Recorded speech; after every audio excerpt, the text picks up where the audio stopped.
That's all the media and the politicians are ever talking about, the things that separate us. Race, religion, ethnic and national background, jobs, income, education, social status, sexuality. Anything they can do, keep us fighting with each other so that they can keep going to the bank. People are going to be doing what they always do when the economy tanks. They will be blaming immigrants and corporate.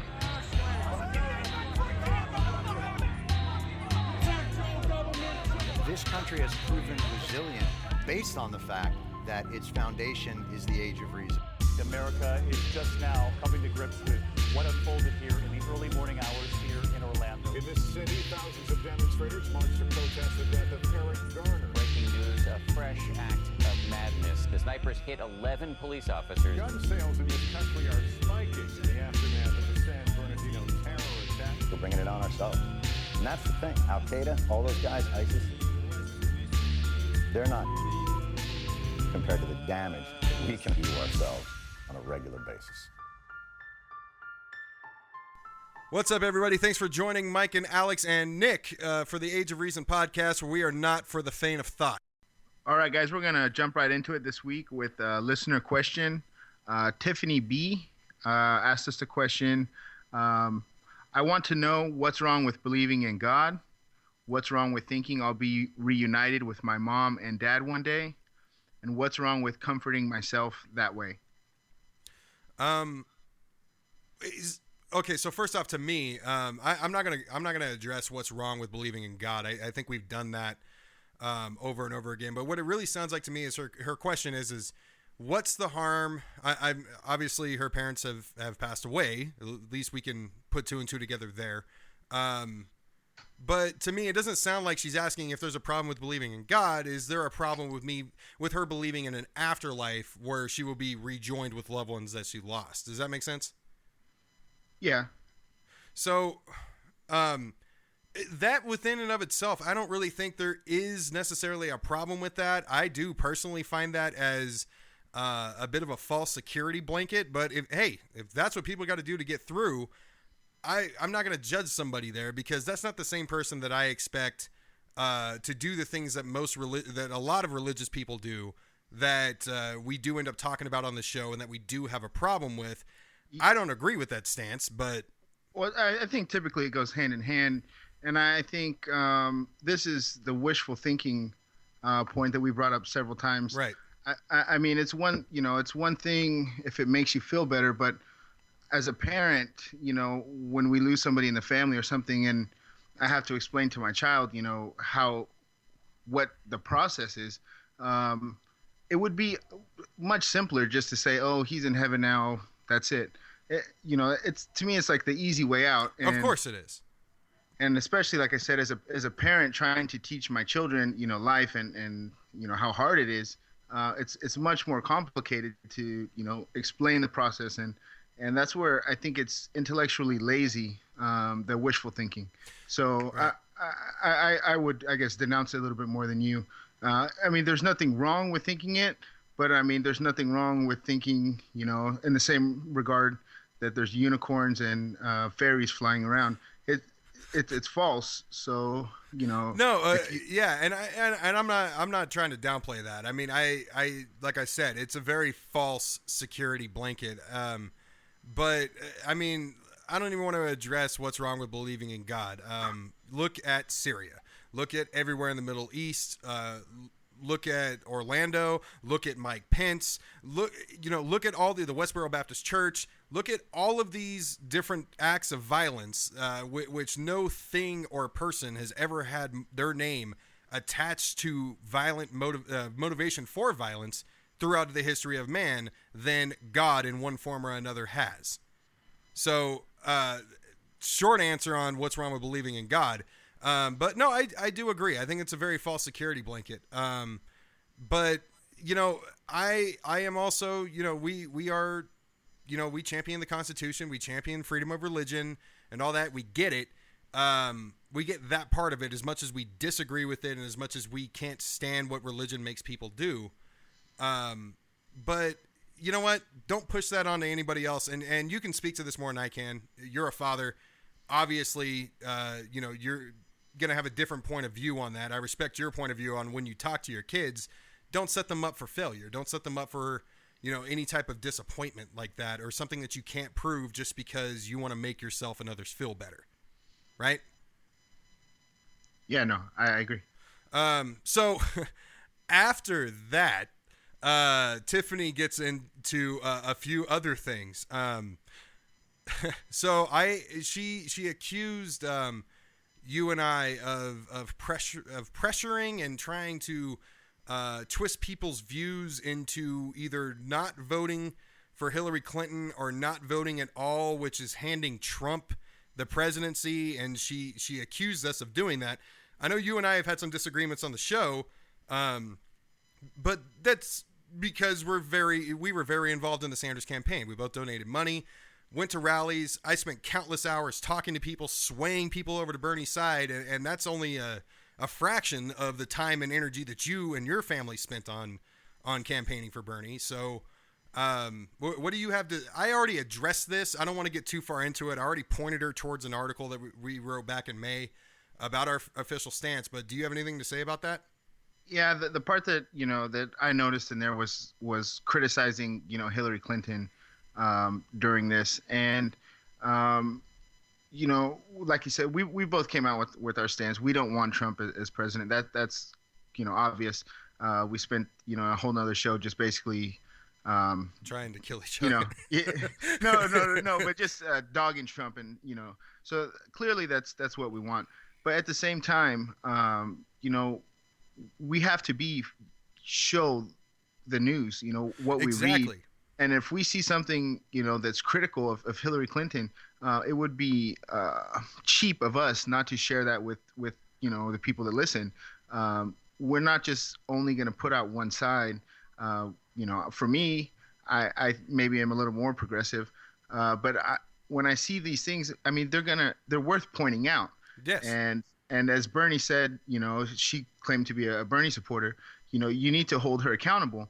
And that's part of what we're doing. And honestly, I can't think of, and as she'll hear, hopefully she's listening. As she'll hear later on, there's going to be some stuff flying at Hillary Clinton from this show. But you're right; it would be a complete disservice and disingenuous of us to not talk about that. And even though voting for Hillary Clinton is what has to be done, we understand that. I've been saying for months prior to the primary even ending that nobody said you had to fucking like it. And that's the way it goes. This is the hand that we're dealt. It's a choice we have. This is what needs to be done. But what I also will say is we have not gone after Hillary Clinton on anything without following up with something worse than Trump. We make the case that, yes, Hillary is a politician. She does have dirt. There are some questionable things about her that need to be questioned. These things need to happen because hopefully she will be our next president, which means she'll be dominating some of our airtime. Anyway, moving on. I guess you can go first. Alex, why are you such a fumbling idiot? Yeah, that was interesting. I mean, I am high pretty much all the time, but aside from that, I mean, that's no excuse. You're giving stoners bad names. We don't have teleprompters here, and we're obviously amateurs. We never went to radio school. Yeah, exactly. We have full-time jobs, but that's her opinion. I'm not, I don't really dwell on it too much. But it's constructive criticism. There's things in there. There was a long post on the website, which you can all check out. It's still there. We're not deleting it. Yeah. Some things we'll learn from. Some things you kind of brush off. But you are a bully. A bully who has no humility, and I think there was one other thing in there. Oh, I'm a know-it-all. First off, I just want to also point out that she said we're piss poor excuses for atheism. We go after people, or we basically go after and promote not leading your life to a higher power. And we advocate for atheism, and I think that's pretty much the textbook definition. In regards to me being a bully and a know-it-all, I haven't had anybody on this show to bully. And as far as being a know-it-all, we would be completely stupid, right? We would be completely ignorant to get on this show and bring up anything that we haven't studied. And like you said, we do have full-time jobs. We do all of this on top of our normal daily lives. But what I'm really proud of, I'm really proud that she's so happy with the college interview that I did with the 2 lesbian college students. I worked really hard on that. I flew all the way to Turlock, California, just to hold that interview. I have a feeling somebody's going to put me in my place right now. I'm not going to put you in your place. I'm happy that any of our listeners were happy with that interview. I would like to say that I did that interview, but whatever. She wants to give you credit for it. Don't make me bully you for the fucking credit, Nick. She said she likes the science guy, so I guess I can take credit for that. And she did say that she wants more of those interviews. I think that's a legitimate request. I think that's good. I think you need to get on it. Okay, well, you don't have, physics and calculus up your ass all day, so just I'm sure the laws of physics and You'd be calculus I'm sure the laws of physics and calculus exist up everybody's ass. But anyway, Tiffany, can I ask a question real quick though? What? Just in relation to the piss poor examples of atheism. Yeah. You let me, read the question. I mean, I could have read the post online, but you sent it to me. I get the feeling that what she was saying in here is that, assuming she's a good person, which I don't know you, Tiffany, I don't know if you're a good person or a bad person. I'm not passing judgment on that, but assuming you're a good person, what's wrong with believing in God? What's wrong with believing that you'll be reunited with your parents one day? What's wrong with anyone believing in the morals or lessons of a book? I don't really think there is. And as frankly, as far as atheists go, we do get attacky. We do get aggressive sometimes. We do lash out sometimes at this stuff because we see it and it doesn't make sense to us, and we're trying to put our point of view out there. But as far as what's wrong with it, the same could be said about us, our beliefs. Sure.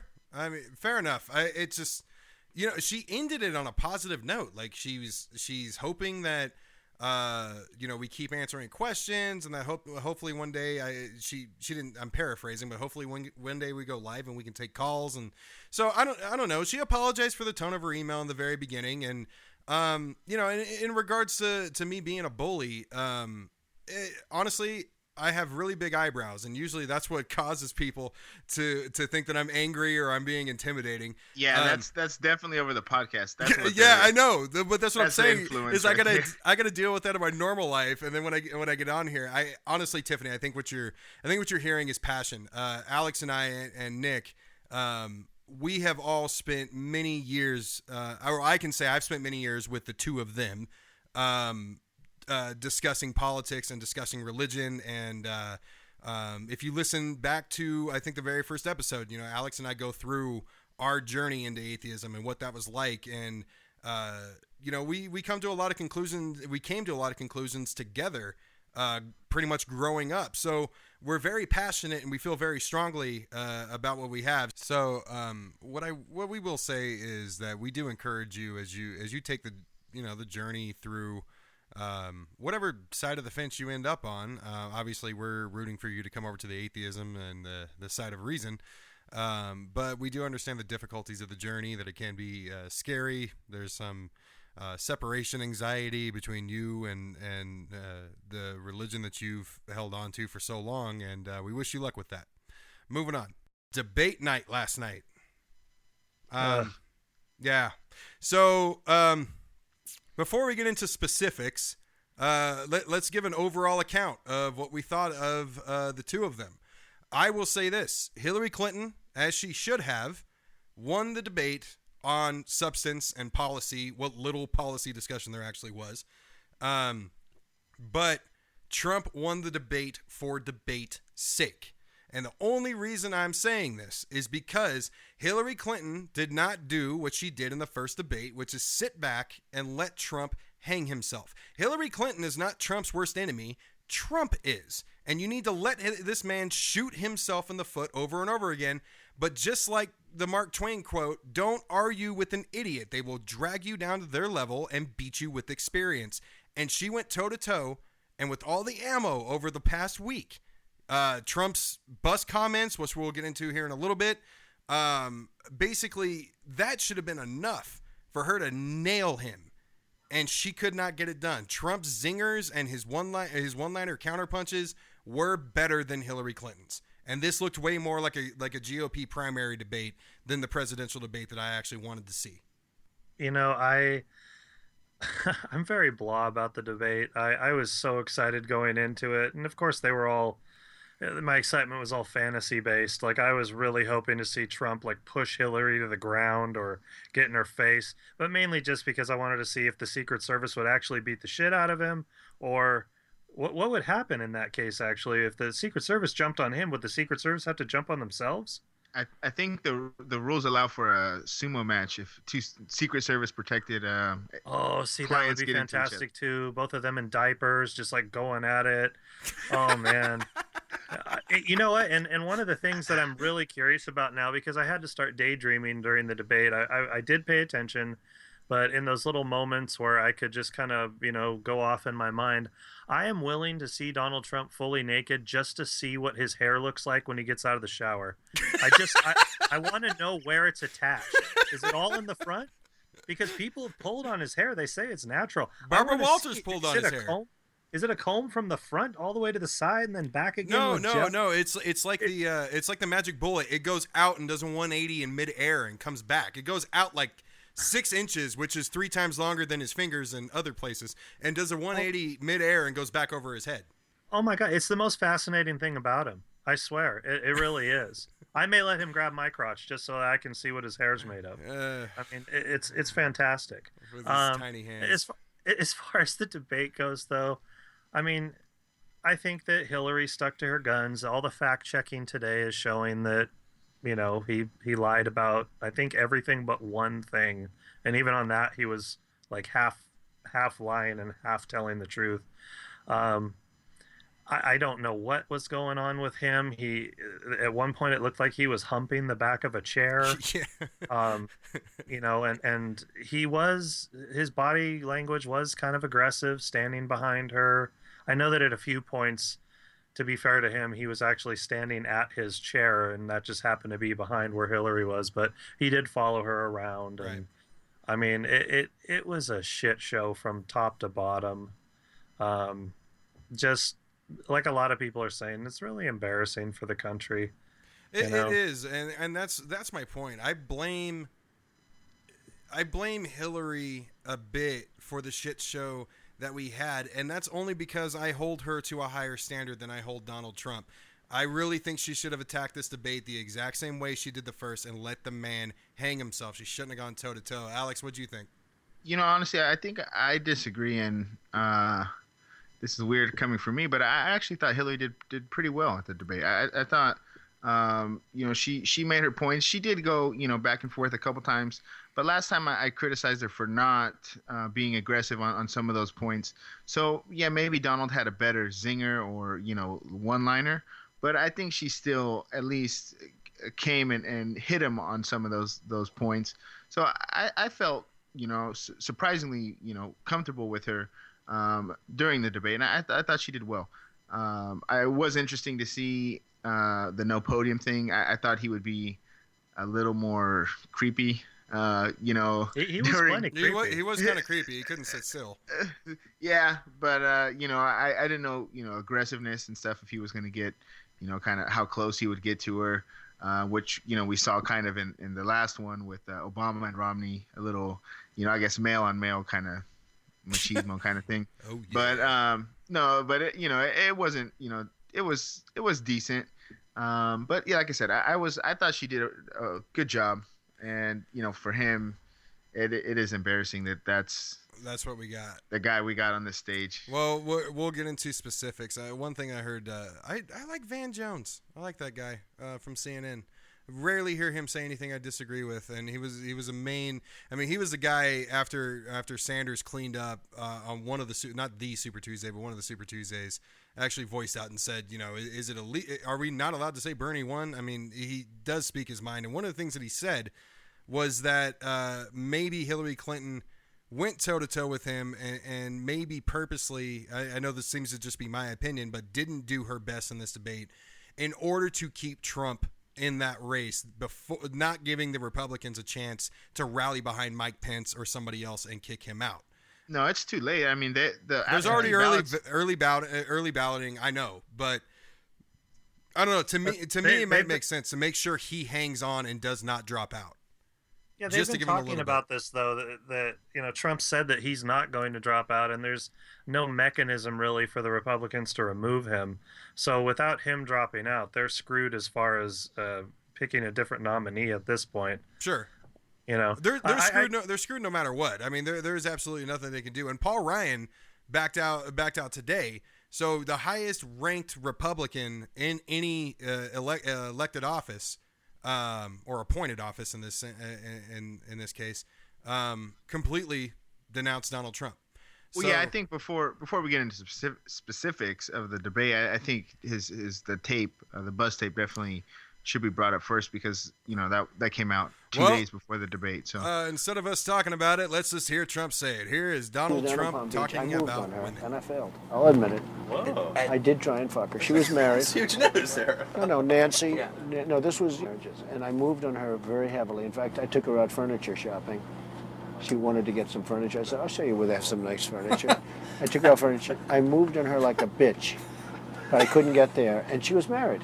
Then all of a sudden, I see her. She's now got the big phony tits and everything. She's totally changed her look. She's your girl's hot as shit. Yeah, that's her, with the gold. I better use some Tic Tacs just in case I start kissing her. I'm automatically attracted to beautiful. I just start kissing them. It's like a magnet. You just kiss. I don't even wait. And when you're a star, they let you do it. You can do anything. Whatever you want. Grab them by the pussy. Jesus Christ. Is it? I mean, just talking about, So I'll be pretty honest here. I mean, in the locker room talk, right, quote unquote, yeah, every single guy has said like, "Oh man, she looks good," or like, "Man, what I would do to her," or, that's one thing. And if he would have said something like that, then I could see people saying, locker room talk. But he admitted to sexual assault, right? And the thought of him walking up to a beautiful woman and just grabbing her in the pussy, I mean, it's just like, that's just disgusting. I mean, like that any woman would have to go through that, and I'm sure many have. And whether he's paid them off or they've just been too embarrassed to come out. But one thing I want to be clear about too. When you said locker room talk, and I won't say guys, I'll say boys, saying things such as, man, what I would do to her. That's what I would do to her, given the opportunity, given the consent to have any type of sexual encounter with the specific person that somebody's got a crush on or whatever the case. That's the exact difference. It's one thing to say, well, she's got a great body, she's got a great butt, she's got great breasts, anything like that, in the more vulgar terms. Any of that is, that's locker room talk. And And no one's taking issue with that. For Trump to say, oh, it's locker room talk. Absolutely. A lot of that was locker room talk. Should Billy Bush be suspended from the Today Show for it? I don't really know. However, saying that you walk up and grab women by their pussy and you can get away with it because you're famous. Right. That's where when you're standing around the water cooler and everybody's going like, hey, that Jennifer Lawrence, right? Yeah, I'd hold her down and I'd force my dick right in her mouth. No, everyone goes, whoa. Hey. Yeah. Hunger Games, good movie. Yeah. All guys have that response. And if guys don't have that response and you're listening, guys, and you don't have that response, you need to go get some help. there's very few people that can get away with walking up and grabbing women by the pussy. You know, I mean, I would never dare try it, but I would hate to see what happens. I'm sure after the first 2 or 3, right? It's not a good formula for meeting ladies. No, especially for that guy. But anyway, this should be the end of it. It really should. It should be done after this. And his response, the problem I have, really, other than the obvious issue with him bringing up the women that have accused Bill Clinton for sexual assault and rape, and then the woman who, when she was 12-year-old, was raped, and the people she accused were defended by Hillary Clinton. The main issue I have, other than the obvious of turning their stories into a sideshow at a presidential debate, is that Trump did this in retaliation to this leak. And he retaliated against Hillary and Bill. Hillary did not leak this tape. So in a sense, he brings this on himself and then attacks Hillary as if she's fighting dirty. Well, but that's the psychosis of the conservative mind anyway, that the entire media is against the GOP and conservative values and all that. That's the BS that's been spouted for years, and it's not true. If they really want to know the truth, the media is for whatever will get them ratings. Right. That's why Donald Trump has gotten billions of dollars worth of free press coverage, because he gets ratings. Why are we talking about him? Because he got some ratings. You know, that's exactly why he's where he is today. The whole myth about the media being unfair to him is completely wrong. If they had Hillary Clinton saying, "Yeah, I like to grab that guy by his dick," you know, we would be having the same reaction. So that happened. Getting into the debate, the specifics of it. So I wasn't too surprised to see that they didn't shake hands at first, initially. But Trump, to me, I mean, I even I told you, Nick, last night that I was setting a timer to see when Trump blows his top for the first time, and it lasted about 7 minutes. It was under 10 minutes before he blew his top this time, and you know, basically, he was a fumbling idiot, Alex. That's what he appeared to be. I mean, the very first question that they asked him was regarding the video leak from the bus, and he related that to ISIS. He was, I mean, yeah, he was all over the place, just on everything. You know, it's sad that this guy's up there, but he just can't keep a freaking direct thought. He just has to jump. No matter what, it's you can just tell. I mean, like you said, a bumbling idiot. That's a perfect example. This is sad. You know, the very first question of the debate really set the tone for me, and I was really hoping Hillary would just knock it out of the park. And I'm not Hillary bashing whatsoever, but she avoided the question because it was an uncomfortable question when they asked. The tone of the debate, is this something that our children should be watching? What example does it set? You know, I can't remember the exact wording, but she dodged it, and then he dodged it, and then they went back at it again, and then she finally came around to saying that this is not the correct tone far later in the debate, where she mentioned Michelle Obama, when they go low, we go high, you know, all of that kind of stuff. So she should have just said that right at the beginning. I know that she was kind of, you know, she was backing off a little bit and going against the ropes and seeing what Trump was going to come at her with. But I was kind of disappointed right off the bat with that, because that was a good question. I was actually impressed with some of the questions. Yeah, I agree. I thought there was good listener questions. They did a good job this time.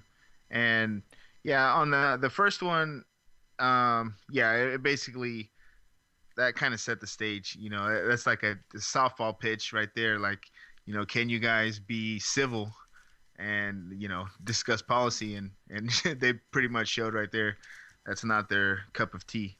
I like when he said he's gonna bring economics to people.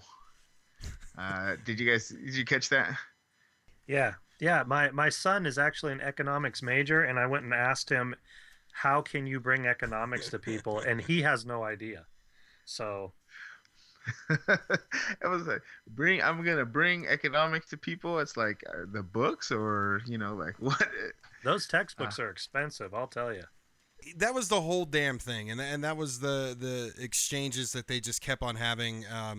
The moderators were desperate to try to get in questions from the audience and questions of their own. And one of the biggest stumbles that I saw had to do with Syria. But before that, let's talk about Trump's tax plan.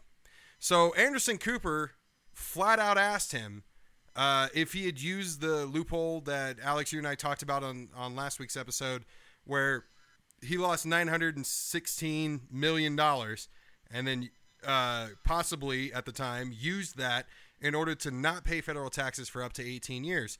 Anderson Cooper got him to admit doing this. But Nick, you got some insight on how Trump actually made this happen, right? Where did this $916 come from?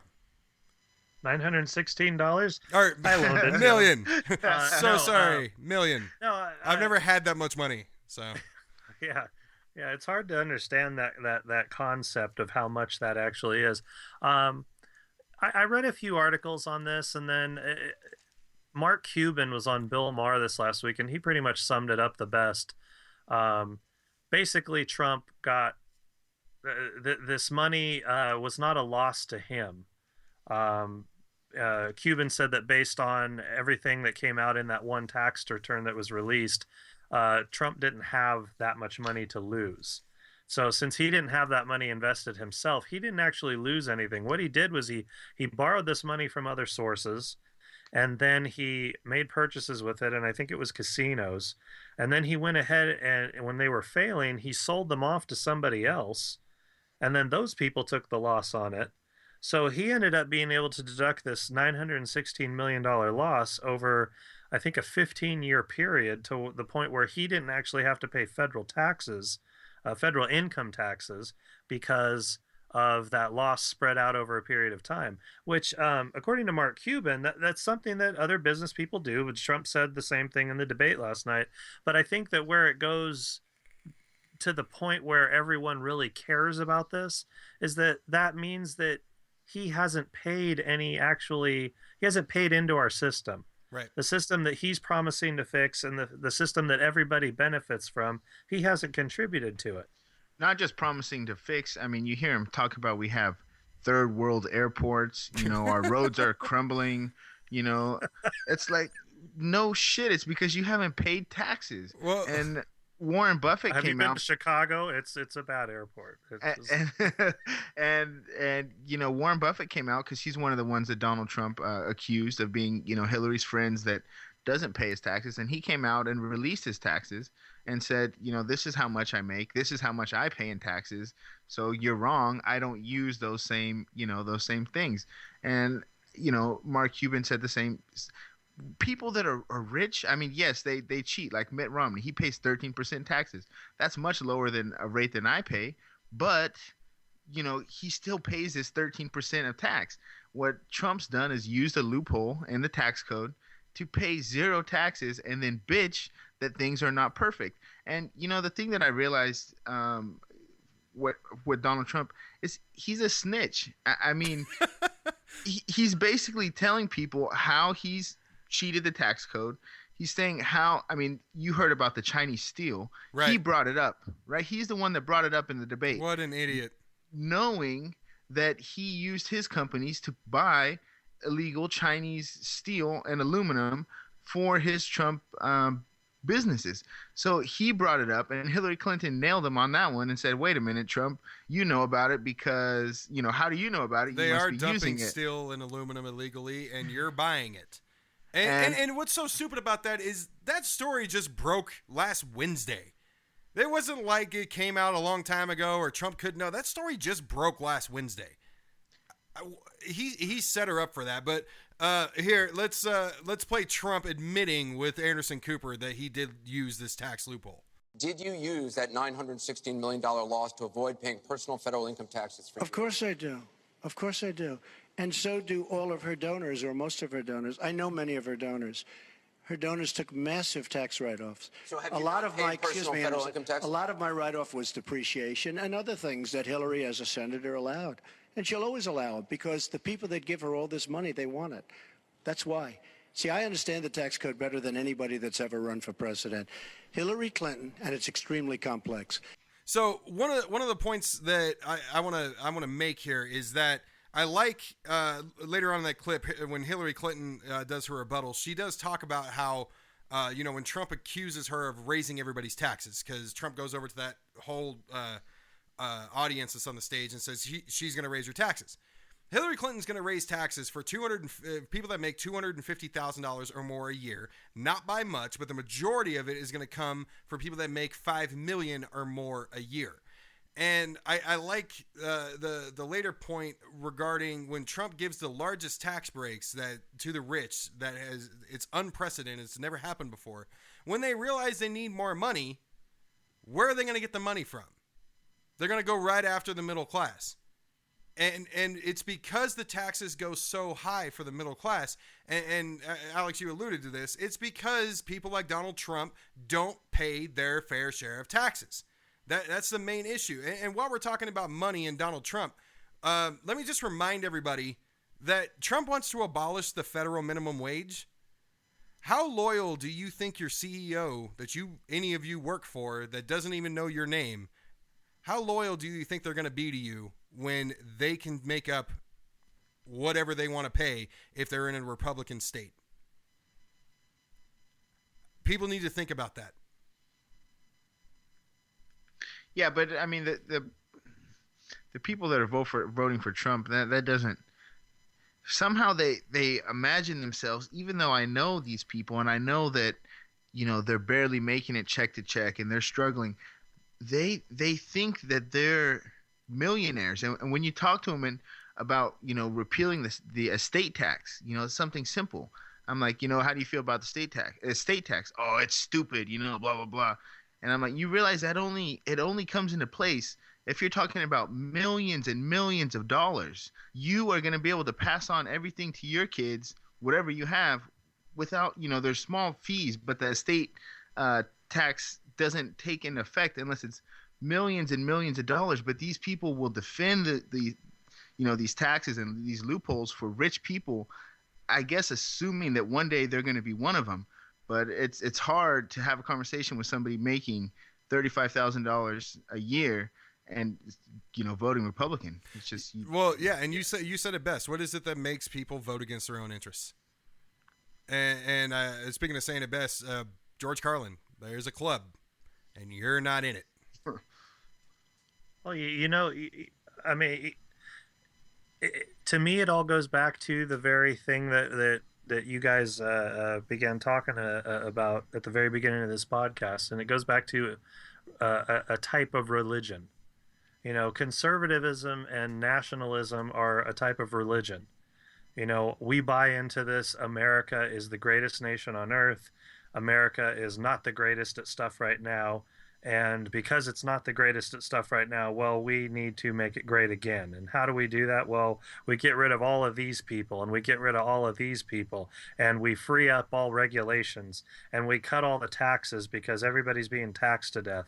And if you only had a lower tax rate, you would be able to afford that McMansion, and that's the thing that people buy into. It's very difficult to have conversations with people, particularly when they're intelligent, particularly when you know that they are intelligent people. I have a member of my family who works for a very important part, or did work for a very important part of our federal government, who is a very intelligent man who is backing Trump. And he's doing it because he hates Hillary. He hates Hillary with a passion. And the only reason he hates her is because of what the GOP has done for the past bunch of years, knowing that she would be the candidate coming up, right, where they have slowly tore her down and made her the enemy. And she has no more skeletons in her closet than the average politician does. Yeah, but I think it's not just those claims. It's not just the claims of get rid of these people, get rid of that people, make the country great again. the claim he made about Khizr Khan last night, when Hillary Clinton called him out and said that he hadn't apologized to a Gold Star family, and he said, "Believe me, if I was president, Khizr Khan would still be alive." He probably would have died in a different country because ultimately there would have been a war. With him? Yes, of course. There would have had to have been a war. Somebody would have died. North Korea, Iran, China. Just the balls, and I'm sure they appear very large in his own hands, but just the balls that it takes to say something like that. I mean, you know, he called Hillary Clinton the devil. He's using Bernie's tactics to try to wrap in the millennials. I mean, just the all-out fucking nerve of this guy. What Bernie tactics? He did mention Bernie several quite times. a few times. That's what I'm saying. He was using the same did, attacks. But what tactic? What do you think he could possibly do to appeal to a millennial? Well, no, that's my point. He was using the exact same attacks that Bernie was using on Hillary, as if he's been shouting them out this entire time, as if he came up with them, trying to get to millennials. Yeah, maybe if he duck faced for a selfie or something, maybe he might get a millennial vote. But I like how excited he got on the one time that they came back and said she was not truthful on the first debate. He was like, she lied in the last debate. I can't remember exactly what it was about. Saying some, whether or not she was friends with somebody or something. But he got so excited that, like PolitiFact came and said one of her answers was not true. It was like, I'm not sure if you've looked at it the other way, but you might have one saying, you're telling the truth. So it was pretty funny to see him get so excited when he's like, and she lied. So now that matters. And just right as they had the first question that was asked by a Muslim female, and he goes into basically Muslims need to police themselves and all that. To me, it reminded me of the Jewish police that were appointed in the ghettos back in Nazi Germany. But I get it because we've talked about it. And but we also did. I think to be fair, right? You and I talk about how Muslims and police need to help police themselves. But what we did not talk about, and what he has, is registering Muslims, prosecuting their family, the families of any Muslim that commits any sort of terrorist act or is involved in any terrorist activity, as well as keeping a registry of Muslims. When you add those into it, that's primary Donald Trump. That's not the general election Donald Trump. Oh, what the fuck? Okay, so he doesn't believe in that stuff anymore. Come on. Hey, that's not the point. Mike, don't be a bully. Oh, whatever. Jesus Christ. There's a big difference between calling about and I'm obviously not defending him. Sure. But a lot of these stances that everybody loved, he's already walked back. So the whole Muslim ban thing. Yeah, but he walked the wall back. He walked the wall back forward. He walked the wall back and then brought back the wall by saying, we're still building the wall, after he had said that we weren't building the wall. He walked back all of his presidential comments that he made in Mexico the next day when he went to a rally in Arizona. I'm taking the man at his word. And I'm just saying there's a big difference between when you and I say good cops need to look out for bad cops, and good Muslims, all 1.5 billion of them, need to look out for the approximately 80 or 90,000 that have the danger of going radical.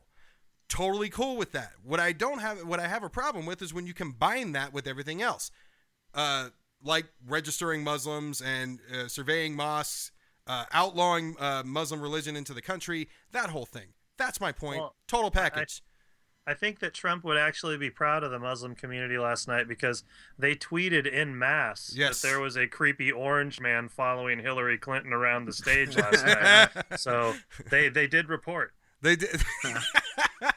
Yes, they did. Anyway, the point I was initially trying to get to is the very first headline that Trump made after announcing that he was running was they're murderers, they're rapists, they're bad people. All the comments he made about illegal immigrants from Mexico was the very first piece of Trump that we got of what President Trump is going to look like. Last night, while he was answering that question, he made the exact same comment about illegal aliens coming into the country because Hillary wants open borders without saying the word rapists. He did say murderers. He did say bad guys. It was almost a direct quote without saying rapists. Let me clarify that for a second. Hillary wants open borders. That's what he says. No, I know. I want to know what kind of what the extreme vetting that he wants. So right now, all of our intelligence agencies look to see if these people have histories in Syria. I'm assuming we're just talking about the Syrians. So if they have a history in Syria, which is going to be pretty difficult to do considering half the country is rubble. And then 2, we consult our allies to see if anybody is a terror suspect on any watch list. And then 3, we ask them, what was the Civil War fought over? And, do you like apple pie? And I mean, what else are we supposed to do with these people? Are you Christian? We need to ask them that. Okay. See, now that's even dumber though, because of course, if you ask me that, I'm going to say yes. Because that's the same thing I told my mom. I said, Mom, when they come and bang on your door when he's elected and they say, are you a Republican? Say yes. I mean, because unfortunately, this is where it begins. But you segued nicely into our next topic, which is Syria. So here's what Trump had to say about Syria last night. Mr. Trump, let me repeat the question. If you were president, what would you do about Syria and the humanitarian crisis in Aleppo? And I want to remind you what your running mate said. He said provocations by Russia need to be met with American strength, and that if Russia continues to be involved in airstrikes along with the Syrian government forces of Assad, the United States of America should be prepared to use military force to strike the military targets of the Assad regime. Okay. He and I haven't spoken, and I disagree. You disagree with your running mate. I think we have to knock out ISIS. Right now, Syria is fighting ISIS. We have people that want to fight both at the same time. What do you think will happen if Aleppo falls? I think Aleppo is a disaster humanitarian-wise. What do you think will happen if it falls? I think that it basically has fallen. Okay, so all in one statement, he did 2 things. He basically said that he wants to be hands off with Syria. Now, one of the things we should have brought up is when he was talking about taxes, Hillary brought up Russian oligarchs and Russian business again, and he can't stop giving Putin a hand job, or at least trying to, that whole thing. And he basically swore that, no, I have no ties to Russia. And now everybody, bipartisan, which is very, very slim to none nowadays, both sides of the aisle want some sort of demonstration of strength towards Russia. They vary on the degrees, but they want some sort of demonstration towards strength, as Hillary Clinton noted last night. But now he's hands off. And he's okay with building safe zones, but he doesn't want to mess with Big Daddy Putin. And the second thing that he did was he publicly humiliated Mike Pence, which I have no problem with. I'm cool with that. But I'm hoping that the Republican mafia has a problem with that. I'm hoping that he pissed off Republicans and his candidate, and I'm hearing there's rumors going around that him and Pence are pissed at each other because he threw Pence under the bus by saying he disagreed with the strategy that Pence laid out during the VP debate last week. Well, I mean, yeah, so that happened, and then after the bus comments came out, Mike Pence had to kick out his local reporters that follow him around. He wasn't prepared to give a statement. They said his wife was very upset by the comments. I think even Melania canceled a group, meeting with Trump. So he's in hot water right now, and he didn't help out his relationship with Pence right now, who I think Stephen Colbert said he's an undecided voter right now. not to mention, I mean, some members of his campaign after the VP debate said that Trump was pissed at Pence for upstaging him and debating better than he did during his first debate with Hillary Clinton. I don't doubt that, but Pence didn't help himself out at all today by coming out and saying that there's no disagreement between him and Trump on Syria, and that that they've talked about it, and that he never said that he's for military intervention when he said it in the VP debate. Well, he always has to deny stuff about the VP debate, including everything that Tim Kaine brought up that Donald Trump had said that can all be verified with video footage. He had to deny that too.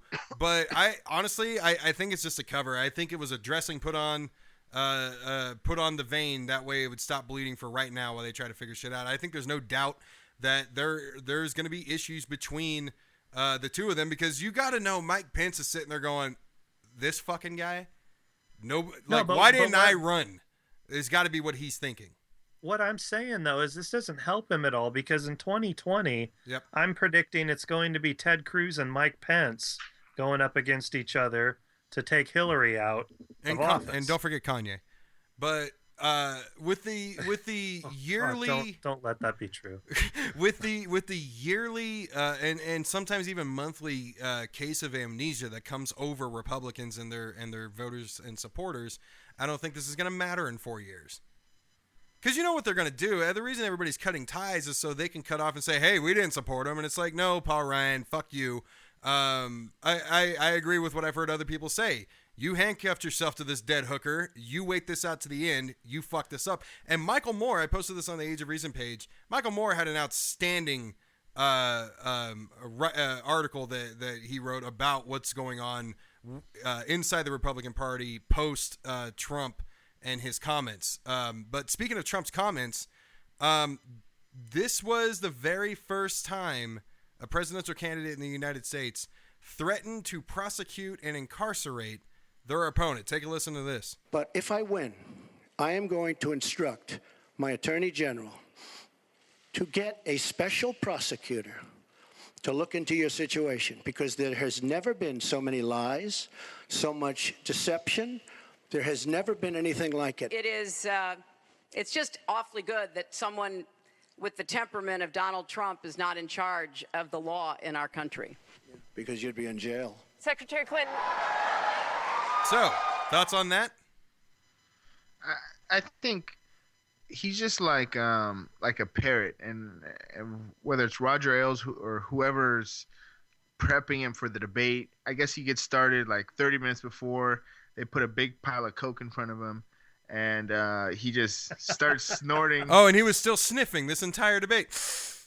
And you know, they give him these lines, like for the Obamacare, it was the state borders, you know, and he goes in there and he mentions it like 3 or 4 times.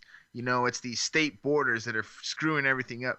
He has no idea what the hell those imaginary borders are. Somebody just told him that right before the debate. So he takes that in and he just keeps pounding it. To me, it was the same thing. It's just somebody told him this one thing. So he's like, oh, okay, you know, and he just goes and says, you know, this one thing, but it's not, there's no like intelligence behind him. So I was very surprised. I was like, this is how he's trying to appeal to black voters, by acting like Idi Amin. You know, he's trying to act like some African dictator who's like, I will imprison my opponent, you know, and everybody's like, yeah, robber. But they are, right? I mean, lock her up. You know, yeah. They loved it, right? Those Trump supporters. Oh, absolutely, they did. Did you see the groundswell of support that came up today again from David Duke and various white supremacist groups across the country who were just blown away by his performance? He's never acted more presidential.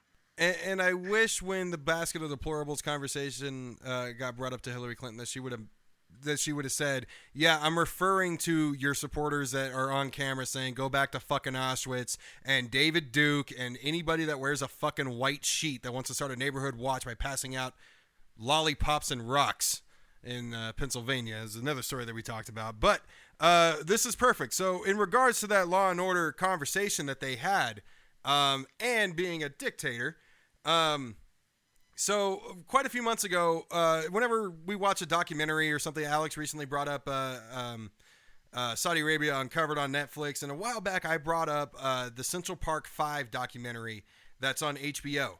Now, that documentary, as I mentioned in that previous episode, does talk about Donald Trump. But when Hillary Clinton said, and I'm paraphrasing because I don't have the exact quote in front of me, but when Hillary Clinton said, it's a good thing the person that's in charge of law in this country is not Donald Trump, this is kind of what she's referring to. So, long story short, the Central Park Five happened in 1989. It had 4 black teens and 1 Hispanic teen between the ages of about 14 and 17. And they were all convicted. All 5 of them were convicted of rape and attempted murder on a white female in Central Park back in 1989. Now, they were later, they each, between them, they served 7 to 13 years in incarceration. They were let go because somebody else that was incarcerated came to their defense, and eventually they were let off due to DNA evidence. Now, another thing Alex and I have discussed on here is how confessions work. The 14-year-old, in this case, confessed under certain circumstances that have been proven to be not admissible to court when you're put under certain conditions. So, with that being related to Donald Trump, what Hillary Clinton meant by it's a good thing he's not in charge of law is back then in 1989 when he was just a loudmouth New York real estate guy, is he was taking out pages in the paper, full pages that said, bring back the death penalty and bring back our police. Now, later on he was a huge promoter of giving the death penalty to these kids. And in 2012, they were given a $41 million settlement for their time served and for being wrongfully convicted. Trump called it the heist of the century. And when he was asked last week about this, he stands by what he says. He's still standing by it, even though all the evidence that's out about false confessions that is out there, DNA evidence, and that these 5 kids at the time that are adults now were exonerated. This man's still standing by it. Is this not a good glimpse? Well, this guy's still prosecuting. As he brought up, I think he did it at a rally this morning. He brought up Monica Lewinsky and the semen on the dress. That he's not letting something go. It's already been through the courts. It's already been decided on. It's done. That's the way our system works. Right or wrong, that's the way it works. And guilty or not guilty, the ruling is the ruling. And you have to live by that. That's part of living in this country. That's part of living in a democracy. Well, and the other thing, too, I mean, I think there's just something irrational about being... there's a difference between, I think, being pro-death penalty, because most people will approach that with caution. But taking out ads in the newspaper... I mean, I know money, he's worth $15 billion apparently. But taking out ads in the newspaper and still standing by bring back the death penalty, these are the morals that he's offering us. These are the morals when it comes to our corrupt justice system, which is completely unfair to minorities. And that goes from before the arrest is made through their incarceration or sentencing. None of that is going to change, and that's not a good thing. It's not going to stay the same. It's going to get worse under President Trump. Yeah, it actually kind of reminds me, and I know that it's not exactly with the same issue, but during the 90s and the Clinton scandal, I do remember a millionaire taking out an ad in the paper offering money for any woman that will come forward to talk about what they've done with the head of the Republican Party and anyone involved in the impeachment of Clinton. And that man was Larry Flynt of Hustler magazine. So maybe it's just a millionaire thing or billionaire thing that you need to exert yourself out there in the national media and throw your influence around. Well, but comparing the two, they're both kind of on the same page. And Trump did a lot of Howard Stern, too. And notice all the locker room banter that was going on the Howard Stern show, nobody really cares about that because it was locker room talk. Well, with the exception of, my daughter has nice legs, but I don't know about her tits yet. Yeah, you can call her a piece of ass. Yeah, that's what it was. You can call her a piece of ass. Yeah, other than those things. No, but, I mean, still, those things are still minor. They're not brought up as... Yeah. Right, well, wait, is wanting to fuck your daughter and talking about her physically, even as an infant, Yeah, no, that's not minor. That's not minor. No. I mean that's creepy. But those people, they don't bring that part. You know, that part is we don't. I mean, all you can say, you can only say it once. You know, this guy has said multiple times he wants to fuck his daughter. If that doesn't dissuade you enough, right there, you know, good luck. Yeah, as a grown man looking at your daughter or your niece or something like that, she should look like a roll of paper towels that say, "Tell her she looks pretty when she asks," and that's all it should look like. That's all you should see when you look at him. Nothing else. Funny, a video circulating the internet that I came across earlier today, and it's of Donald Trump on Celebrity Apprentice with Beavis and Butthead sitting at either end of the table, his two sons and Ivanka. And this woman, the whole context of the video isn't explained too well, but from what I gather, she had mentioned in a boardroom of Trump's that one of the male contestants went into her bathroom and took a shit and stunk the place up, and she thought it was disgusting. Trump got angry, not visibly angry, but basically tells her that she is being gross and unprofessional for bringing that up in his boardroom, and that this locker room talk is unacceptable. You're fired. Trump fired somebody while using locker room talk as a reason on Celebrity Apprentice. Well, they were talking about poop, and he's not into poop. When I was young, they used to call me Poopy Pants, and I thought I love had the the fact greatest that poopy Alex pants. got so amused by the word poop. That was awesome. Nobody's got bigger turds, but I know my shit. My turds are magnificent. Excuse me. No one has ever had turds as luxurious as mine. I'm the man that laid the golden turd. Excuse me. All right. The whole debate Toilet last humor. night, it looked like it could have been Alec Baldwin on that stage with Hillary, because it was such a caricature of himself, including all the little the stamping of the feet and whining, like, oh, so you're gonna let her go a minute over? Oh, what is this? Oh, it's 1 verse 3. Okay. Three on one. Three on 3 on one. 1. Okay, that's fair. You just let Microphone her on the have 20 shoulder, minutes. turning around. But it's just to set. I mean, it's just basically to like put that doubt in people's minds, so that you know the Trump supporters, they go home thinking like, oh yeah, he lost, but it was 3 on 1. You know. Yeah, that's a good point, and that's actually something I kind of worry about. He's setting people's minds up right now to believe that this whole election's going to be rigged, and when she wins, that it was rigged in her favor, and I'm worried about what he's going to do with that. Is he going to contest the convention, and then during the next month recount, is he going to take that and run with it in the national press and get people stirred up and get, you know, are race relations going to get worse? Is he going to get the white supremacists out and about taking pot shots at people? Well, they're in San Francisco. A Sikh male was wearing a turban and coming up to a stoplight and had a beer can thrown at him. He drove off, called 911, got to the next stoplight, and was assaulted by 4 white males. I can't blame Trump.